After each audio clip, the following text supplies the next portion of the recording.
Yari iki gitondo ibintu ntibyoroshye cyane hano ku butaka bw'igihugu cya Repubulika Iharanira Demokarasi ya Kongo. Ni ku kibuga cy'imirwano mu gihugu cya Repubulika Iharanira Demokarasi ya Kongo, abarwanyi b'inyeshyamba z'umutwe wa M23 badakomeje kuba bagenda boroherwa n'igisirikare cya Repubulika Iharanira Demokarasi ya Kongo, nyuma y'ibitero bikomeye cyane biri kuba bigenda bigabwa muri Kivu y'Amajyaruguru ndetse na Kivu y'Amajyepfo. Muri iki gitondo umutwe w'inyeshyamba za M23 ukaba umaze kubugenda wamurwa utundi duce, dore ko kwaje no kuba tugenda tugwamo abasirikare batari bakeya ku ruhande rw'igisirikare cy'inyeshyamba za M23 nk'uko turaza kuba tugenda tubigarukaho gatanu kuri gatanu. Ni mu mirwano yabaye kuva ku munsi w'ejo, aho abawazarendo bafatanyije n'ingabo za Repubulika Iharanira Demokarasi ya Kongo babashije kuba bagenda bigarura cyangwa se bambura umutwe w'inyeshyamba za M23 uduce turaza kuba tugenda tugarukaho. Mu mirwano yabaye ku munsi w'ejo, mu biturika bikomeye cyane byumvikanye mu bice bigiye bitandukanye, ngira ngo mu gace ka Mitimingi kaje kuba kagenda kaberamo imirwano, akakaba kasize bamwe mu baturage bari muri aka gace baje kuba bagenda bahunga iyi mirwano, abandi berekeza mu duce tutari kuba tugenda tuberamo imirwano. Magingo yangaya aka gace ka Mitumingi ni kamwe mu duce turi strategic ku ntambara hano mu gihugu cya Repubulika Iharanira Demokarasi ya Kongo, kuko ufite aka gace abasha kuba agenda akotora uduce tugiye duturanye n'aka gace. Abarwanyi b'umutwe wa M23 bakaba bumvikanye bariho bahunga cyane cyane, dore ko abaturage batangaza ko bagiye bababona bakwiragwira mu baturage ndetse bafite imbunda ku rutugu nyuma yo kuraswa bikomeye cyane n'aba barwanyi b'inyeshyamba, cyane cyane n'aba barwanyi b'abawazarendo. Andi makuru kandi akaba yemeza yuko nyuma yuko bakubitiwe hano muri Mitimingi baje kuba bagenda berekeza mu gace ka Katoyi. Iyi Katoyi nayo itaje kuba igenda iborohera kuko bahasanze ikibatsi cy'ingabo z'abarundi ziri gufashanya n'iki gisirikare cya Repubulika Iharanira Demokarasi ya Kongo. FDNB ikaba iri kuba igenda yigamba yuko ifatanyije n'ingabo za Wazarendo baje kuba bagenda bafata agace ka Katoyi, dore ko havuyeho Katoyi berekeza mu gace ka Nkokwe, bakurikizaho agace ka Bukumbiri, ndetse misiyo yabo ngo ikaba ari iyo gufata Rubaya, ubundi bagahita berekeza ku gihugu cy'u Rwanda nk'uko baje kuba bagenda babitangaza muri video yaje kubigenda ikwirakwira ku mbuga nkoranyambaga, aho bamwe mu bazarendo bavugaga ko ikibaraje ishinga ari ugufata Rubaya. Ibi bikaba bije nyuma yaho baje kuba bagenda bacakira iyi migi, byumvikane ko bafashe umujyi wa Mitimingi, Katoyi, Nkokwe, Bukumbiri ndetse gahunda akaba ari Rubaya. Wibutse ko iyi Rubaya nayo umutwe wa M23 navuga ko utayifite byuzuye cyane, dore ko umunsi ku wundi bitero bikomeza kuba bigenda biba hano muri Rubaya, bigenda bituma abaturage barushaho kuba bagenda bagira ubwoba, dore ko iyi Rubaya nta gihe gishobora gushira itabereyemo imirwano. Ikindi kandi gikomeza kuba kigenda gitera impungenge abaturage nuko iyi Rubaya yamaze kuba igenda ishyirwa mu maboko ya Leta Zunze Ubumwe za Amerika, bimwe mu birombe igiye kuba igenda icukurwamo amabuye y'agaciro ku bufatanye n'igisirikare cya Kongo, dore ko aya ni amwe mu masezerano yagiye asinywa hagati y'igihugu cya Repubulika Iharanira Demokarasi ya Kongo ndetse n'igihugu cya Amerika mu buryo bwo kubafasha kubijyanye no gucunga umutekano. Bikaba biri kuba bigenda bikomeza nyuma yaho ku munsi w'ejo FARDC nabwo yari yaje kuba igenda itangaza ko yaje kuba igenda irasa indege y'igisirikare cy'u Rwanda RDF ifasha umutwe w'inyeshyamba za M23 nk'uko ikomeza kuba igenda ibitangaza. Igisirikare cya Repubulika Iharanira Demokarasi ya Kongo kirigamba guhanura drone ya gisirikare y'u Rwanda kivuga ko yari yinjiye mu kirere cya Kongo mu buryo butemewe n'amategeko. Mu itangazo FARDC yashyize hanze yavuze ko iyo drone yahanuwe mu gace ka Pointe Zero mu ntara ya Kivu y'Amajyepfo. FARDC yavuze ko iki gikorwa gifatwa nk'ubushotoranyi bugaragara ndetse ko ari indi mugambi wo guhungabanya igihugu cya Repubulika na Demokarasi ya Kongo.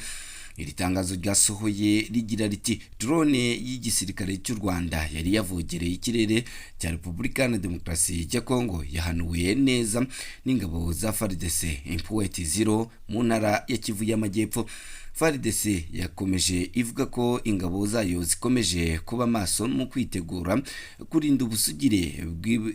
n'ubwigenge bwa Repubulika na Demokarasi ya Kongo, ibyo yise igitero cyangwa se ibikorwa by'amahanga cyane cyane ku gihugu cy'u Rwanda.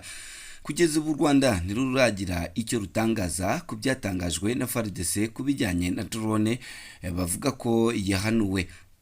Ku rundi ruhande kandi umutwe wa M23 uri mu ntambara n'ingabo za Repubulika na Demokarasi ya Kongo kuyu wa kabiri ukaba ukomeje kuba ugenda utangaza ko ukomeje kuba ugenda ugabwaho ibitero bikomeye cyane, kandi waje kuba ugenda urushaho kwatakariza abasirikare muri ibi bitero byakomeje kuba bigenda byibasirwa n'aba barwanyi b'inyeshyamba z'umutwe wa M23 mu bice bigiye bitandukanye byaha ku butaka bw'igihugu cya Repubulika ya Demokarasi ya Kongo. Mu yandi makuru kandi ngira ngo ni ibintu bikomeza kuba bigenda biba bibi cyane cyane ku mpande zombi hano ku butaka bw'igihugu cya Repubulika ya Demokarasi ya Kongo.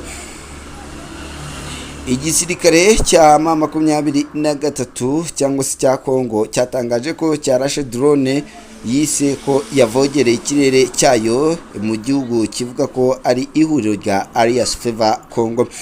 Ibi kandi ko rifashwa n'igihugu cy'u Rwanda. Igihugu cya Repubulika ya Demokarasi ya Kongo kikaba kivuga ko iyi drone cyarashe ari drone y'igihugu cy'u Rwanda yaje kuba igenda irasirwa ahangaha mu kirere cy'igihugu cya Repubulika ya Demokarasi ya Kongo. Ni mu gihe imirwano n'ubushyamirane hagati ya FARDC n'ihuriro ry'ingabo za leta bikomeje gufata indi ntera cyane cyane mu ntara za Kivu y'Amajyaruguru ndetse na Kivu y'Amajyepfo, cyane cyane hakomeje kuba bagenda harushaho kubera imirwano nkuko byatangajwe n'igisirikare cya Kongo binyuze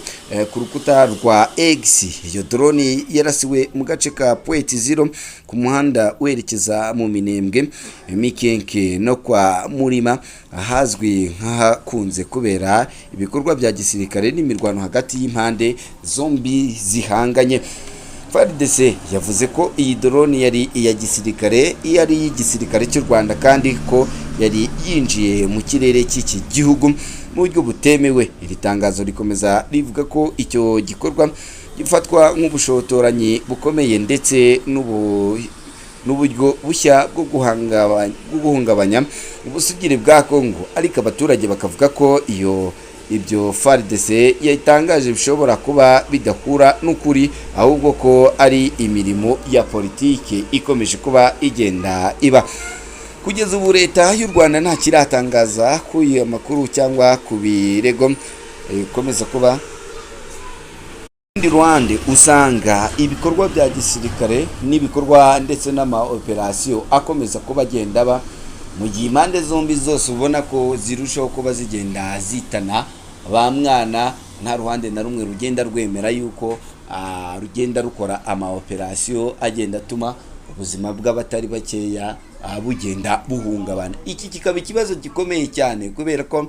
usanga yaba uruhande rw'inyeshyamba za M23 rurabyitarutsa ndetse n'abaturage bakaba aribo bakomeza kuba bagenda bahombera muri ibi ngibi.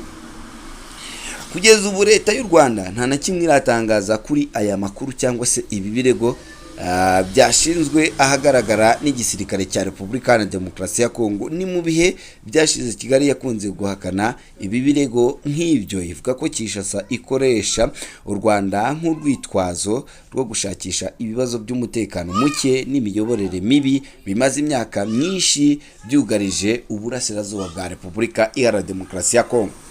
Muri aka gace ka Minembwe gaherereye muri Kivu y'Amajyepfo gakomeje kuba imwe mu nkingi z'ingenzi z'amakimbirane amaze igihe hagati y'ihuriro rya Alliance Fleuve na M23 ndetse n'umutwe wa Twirwaneho. Ni imitwe yitwaje intwaro ya Wazalendo ku bufatanye n'ingabo za leta ya Kongo FARDC. Mu minsi ishize amakuru aturuka muri ako gace yakomeje avuga ko hiyongereye ibikorwa bya drone za gisirikare zikoreshwa mu kugaba ibitero mu baturage no mu birindiro bitandukanye by'ibikorwa by'ingabo za FARDC ku bufatanye n'ingabo z'abarundi n'imitwe yitwaje intwaro nka FDLR ndetse na Wazalendo. Ikoreshwa rya drone muri iyi ntambara rikomeje guhindura uburyo imirwano ikomeza kuba igenda, kubera ko izi drone uko zigenda zikora usanga abaturage bagenda bahatakariza ubuzima ari benshi, abaturage bagakomeza kuba bagenda bava mu byabo ari benshi cyane, dore ko ibi bikomeza kuba bigenda birushaho kuba bigenda bifata indi ntera. Amakuru kandi akaba avuga ko drone ya FARDC iherutse kurasa mu bice bya Minembwe bigenzurwa na AFC M23 natwijwane umutwe urwana cyane ku burenganzira bw'abanyamurenge. Uwo mutwe bivugwa ko watangaje ko ari wo wahanuye imwe muri drone za Repubulika Iharanira Demokarasi ya Kongo, nubwo bakomeza kuba bagenda babihakana cyane ku ruhande rw'igisirikare cya Repubulika Iharanira Demokarasi ya Kongo, ahubwo kikarushaho kuba kigenda cyerekana yuko iyi drone yaje kuba igenda iraswa n'ingabo z'u Rwanda, dore ko ibirego byinshi by'igisirikare cya Repubulika Iharanira Demokarasi ya Kongo bagenda babireka igisirikare cy'u Rwanda. Ku rundi ruhande AFC M23 yasohoye itangazo rishinja FARDC kugaba ibitero bikomeye hakoreshejwe drone z'intambara mu bice bigenzurwa n'uyu mutwe. Nkuko AFC M23 bivuga, ibyo bitero byatangiye mu rukerera rwo kuri uyu wa kabiri tariki ya 19 z'ukwezi kwa gatanu ahagana saa 10 n'igice za mu gitondo ndetse na saa 10 z'umugoroba. Iri huriro rikaba rivuga ko drone za FARDC zarashe mu duce dutuwe cyane two muri teritwari ya Masisi, harimo Mitimingi ndetse na Katoyi ni mu nkengero z'utu duce twose.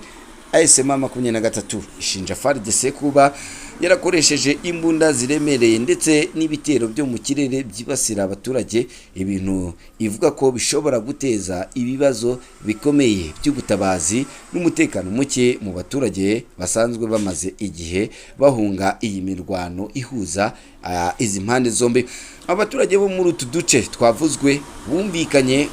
cyane bavuza induru ndetse n'urusaku rwinshi, aho ubona ko babangamiwe cyane n'ibiri kuba bigenda bibera ahangaha mu gihugu cya Repubulika Iharanira Demokarasi ya Kongo, dore ko navuga ko aba baturage bamaze kuba bagenda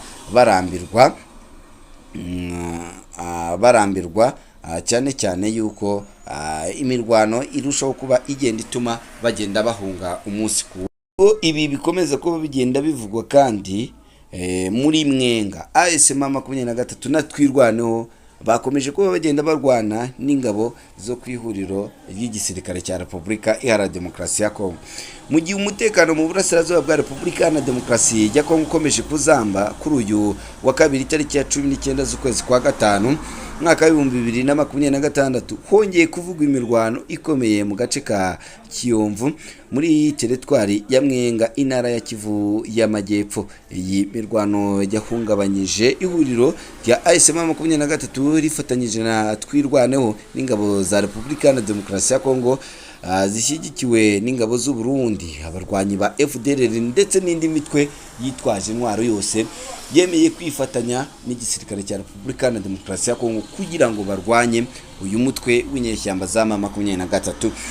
Amakuru aturuka muri aka karere akaba avuga ko imirwano yatangiye mu gitondo cya kare nyuma y'uko uruhande rw'ingabo zishyigikiye leta ya Kinshasa rugabye ibitero ku birindiro bivuga ko bigenzurwa na AFC M23 mu nkengero za Kiyomvu. Abaturage bo muri aka gace bavuga ko kumvikanye urusaku rw'imbunda ziremereye n'amasasu ndetse n'imbunda za mortier mu gihe cy'amasaha menshi, ibintu byateye impungenge abaturage benshi bahise bahunga ingo zabo kugira ngo batahatakariza ubuzima. Nkuko amakuru ava hafi y'iyo mirwano yabereye abivuga, avuga ko uruhande rwa FARDC nabo bafatanyije nirwo rwabanje kugaba ibitero rugamije gusubiza inyuma AFC M23 twirwano bari bamaze igihe bafite ibirindiro muri ako gace gafatwa nk'ingenzi mu buryo bwa gisirikare. Gusa ibyo bitero ngo byahuye n'ingamba zidasanzwe ku ruhande rwa AS23 kuko yari isanzwe ibizi yuko ngo izaterwa kubera amakuru yagendaga ikurura. Amakuru kandi akaba akomeza avuga ko nyuma y'iyo mirwano yamaze amasaha menshi ingabo za FARDC z'u Burundi, abarwanyi ba FDL ndetse na Wazalendo basubijwe inyuma bava mu bice bari bagerageje kwinjiramo. Hari n'amakuru avuga ko bamwe mu basirikare bakomeye muri iyo mirwano, nubwo kugeza ubu nta ruhande ruratangaza umubare nyawo w'abahasize ubuzima cyangwa se abahakomeretse. Iyi ni imirwano yongeye kugaragara ku butaka bw'intambara ikomeje gufata indi ntera mu ntara za Kivu y'Amajyaruguru ndetse na Kivu y'Amajyepfo. Nkwibutse ko nubwo iyi mirwano iri kubigenda iba ahangaha mu gihugu cya Repubulika Iharanira Demokarasi ya Kongo, ibintu birakomeye kubera ko ni igihugu kiri kugenda gihura cyane cyane kinasafaringa ku cyorezo cya Ebola gikomeje gufata indi ntera. Nkwibutse ko abantu ba mbere batangiye kuba bagenda banapfa. Ngira ngo igihugu cya Leta Zunze Ubumwe za Amerika kikaba cyamaze kuba kigenda gitanga amafaranga menshi cyane ku gihugu cya Uganda ndetse n'igihugu cya Repubulika na Demokarasi ya Kongo kugira ngo babashe kuba bagenda bita kuri aba bakomeje kuba bagenda ndetse no kwirinda ko icyorezo cya Ebola cyagera muri benshi kandi kikaba cyabasha kuba cyagenda gihungabanya ubuzima bw'abatari bakeya.